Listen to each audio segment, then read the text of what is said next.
this is all over. After this is over, the quarantine is over. When this lockdown is finished. As soon as we're out of lockdown. When lockdown's over.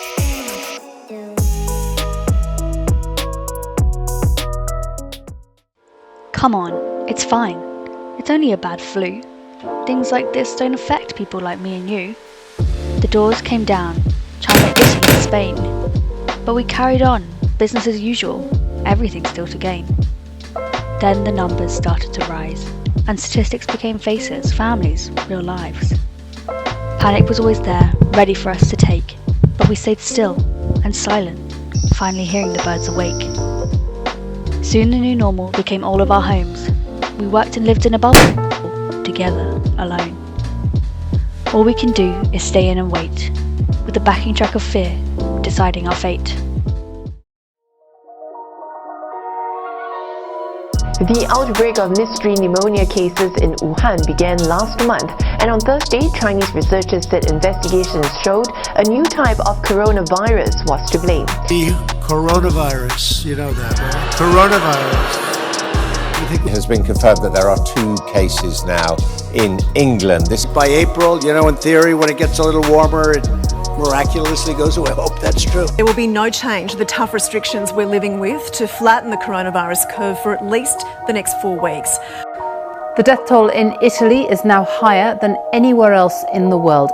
We will be suspending all travel from Europe to the United States for the next 30 days. 114,217 people have tested positive. Now France emerging as the new hot zone in Europe, reporting its deadliest 48 hours. And sadly, 15,464 have now died. Global cases topping the 2 million mark. The coronavirus. For coronavirus. Coronavirus. Coronavirus. For coronavirus. This is a pandemic.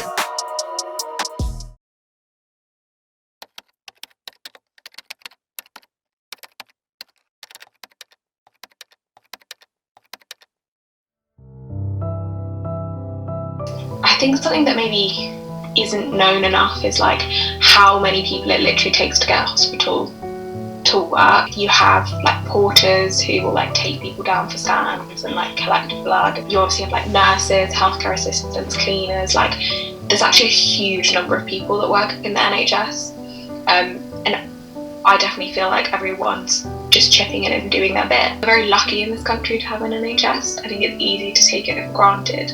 So I feel like at the moment, patients aren't taking it for granted. I feel like the majority of patients are just really appreciative for any of the care they're getting. There was obviously like the big junior doctors contract that got, quite a lot of negative press and things like that.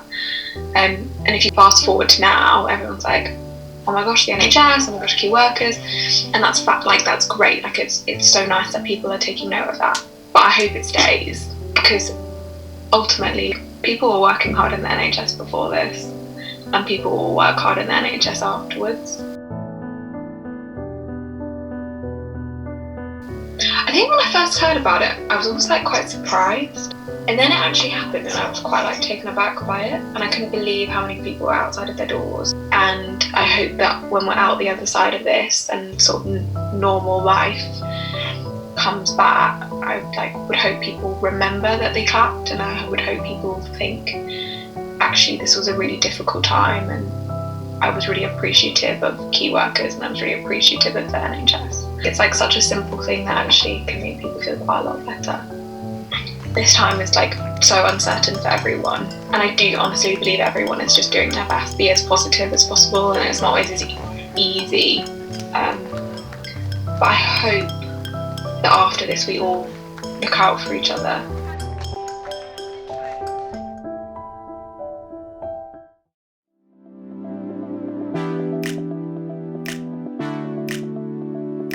Rosie, what's the first thing you're going to do when you get out of lockdown?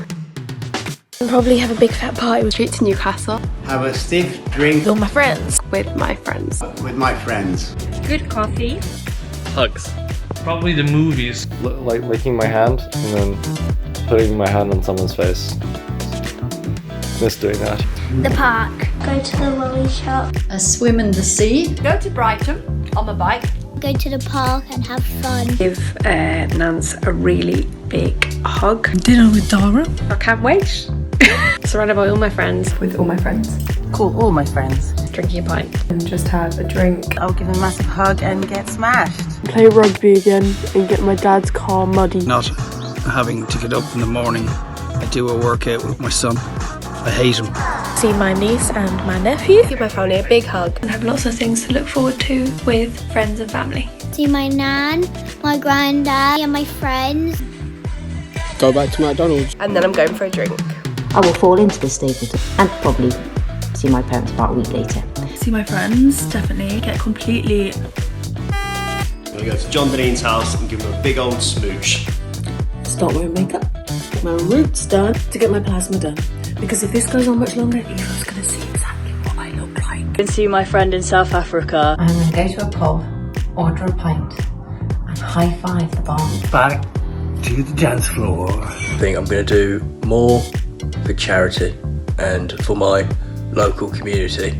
Go for a drink. Actually, don't forget that, I'm going to go straight to the pub.